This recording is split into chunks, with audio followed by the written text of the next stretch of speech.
What if I told you the most disciplined students you know don't actually feel motivated to study most of the time? That student who always seems locked in, always consistent, always getting things done while you're still waiting for inspiration to strike? They're not wired differently. They don't have some superpower you're missing. They just stopped relying on the one thing you've been depending on this whole time, and that thing is motivation. Here's what nobody tells you about motivation. It's an emotion, and emotions come and go. You can't schedule them, you can't force them, and you definitely can't build a study routine on something that disappears the moment you're tired, stressed, or just not in the mood. But that's exactly what most of us try to do. We wait until we feel like studying. We tell ourselves we'll start when we're ready, when the timing feels right, when we're finally in the zone. And sometimes that moment comes, but most of the time, it doesn't.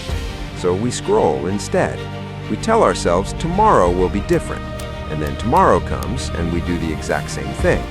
It's exhausting, not because studying is hard, but because every single day feels like a mental battle.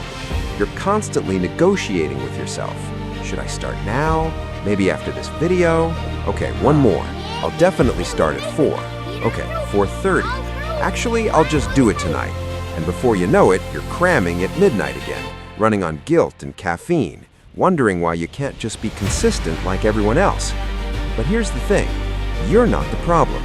Your strategy is.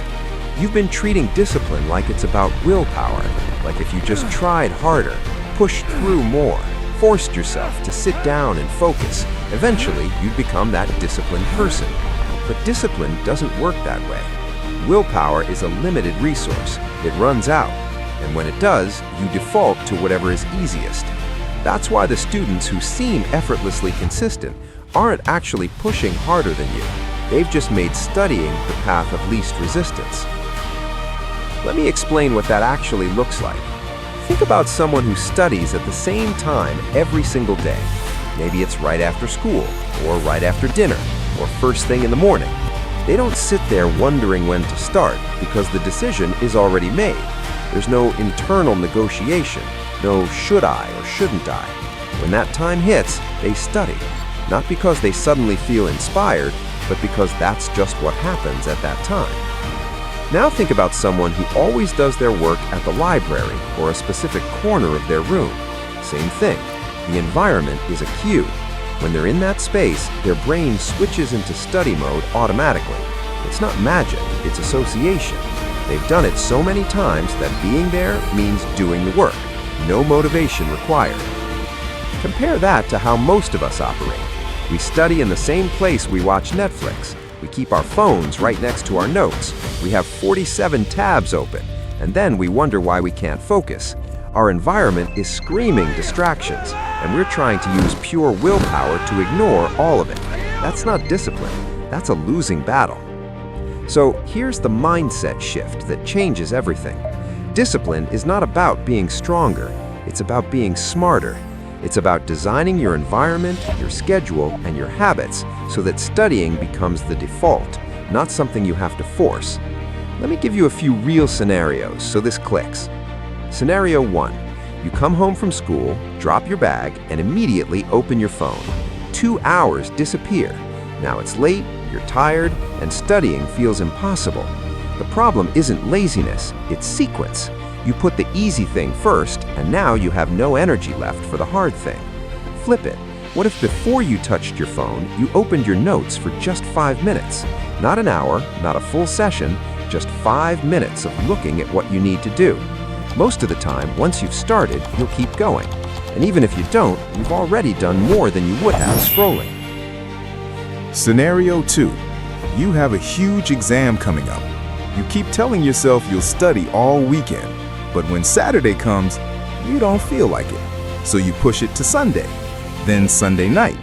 Then you're panicking at 2 a.m. with half the material still unread. The problem? You left the decision for future you. And future you is just as unmotivated as present you. The fix is simple. Decide the night before. Write down exactly what you're going to study and when.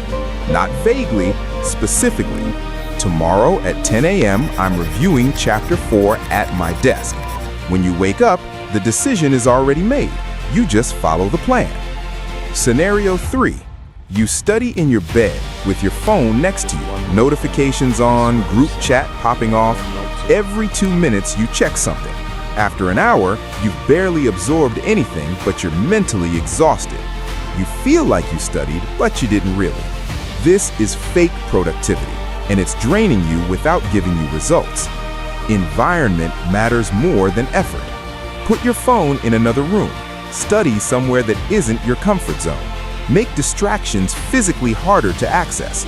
Not because you're weak, but because your brain is wired to take the easy path. Make the easy path the right one. Now, let's turn this into a real system. Here are 4 things you can do starting today. First, create a study trigger. This is a specific time, place, or action that tells your brain we're about to focus. It could be right after you eat lunch. It could be when you sit at your desk with your lamp on. It could be after you make a cup of tea. The key is consistency. When the trigger happens, you study. No negotiation. Over time, this becomes automatic. Second, separate the decision from the action. Every night before bed, write down your 1 most important study task for tomorrow and when you're going to do it. That's it. 5 seconds. But now, when tomorrow comes, you don't have to think. You just look at your note and follow it. This removes decision fatigue, which is one of the biggest motivation killers. Third, design your environment for focus. Before you even start studying, set up your space. Phone gone, tabs closed, notes open, water on the desk, music ready if you use it. The goal is to remove every tiny friction that could pull you off track. Make starting effortless. Fourth, use the 2-minute rule. If you really don't feel like studying, tell yourself you'll just do 2 minutes. Open the book, read 1 paragraph, look at 1 problem. That's it. You're allowed to stop after 2 minutes. But here's what happens. Starting is the hardest part. Once you've begun, continuing is way easier. Most of the time, you'll keep going. And if you don't, you still did something. Here's what I want you to understand. Every time you study when you don't feel like it, you're building identity. You're proving to yourself that you're the kind of person who follows through. That's what discipline actually is. It's not a personality trait, it's a track record. And you build that track record 1 small action at a time. You're not behind, you're not broken. You've just been fighting the wrong battle. Stop trying to feel motivated. Start building systems that don't need motivation to work. Pick 1 thing from this video, just 1. Maybe it's the study trigger. Maybe it's putting your phone in another room. Maybe it's writing down tomorrow's task tonight. Whatever it is, try it today. Not next week, not when you feel ready, today. Because the version of you who's consistent, focused, and finally in control of their studying, that version isn't waiting for the perfect moment. They're just starting before they feel like it. And now, so can you.